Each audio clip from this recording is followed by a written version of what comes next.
Go.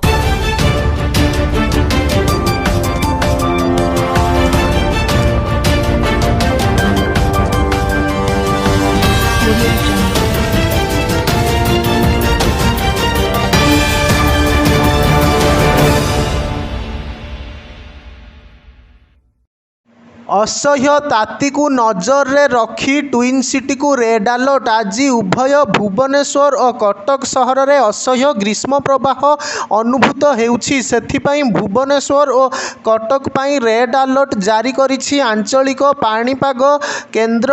ଆଜି ଦିନ 11:30 ସୁଦ୍ଧା ଭୁବନେଶ୍ୱରରେ 41.2 ଡିଗ୍ରୀ ତାପମାତ୍ରା ରେକର୍ଡ କରାଯାଇଛି। ଏହାସହ 5 ସହରର ତାପମାତ୍ରା 40 ଡିଗ୍ରୀ ଉପରେ ରହିଛି। ପାଣିପାଗ କେନ୍ଦ୍ରର ସୂଚନା ଅନୁସାରେ 30 ତାରିଖ ପର୍ଯ୍ୟନ୍ତ ଅସହ୍ୟ ଗ୍ରୀଷ୍ମ ପ୍ରବାହ ଅନୁଭୂତ ହେବ। ଅସହ୍ୟ ତାତି ପାଇଁ ଉତ୍ତର ଓଡ଼ିଶା, ପଶ୍ଚିମ ଓ ଆଭ୍ୟନ୍ତରୀଣ ଓଡ଼ିଶାର କିଛି ଜିଲ୍ଲା ପାଇଁ ମଧ୍ୟ ରେଡ୍ ୱାର୍ଣ୍ଣିଂ ଜାରି କରାଯାଇଛି।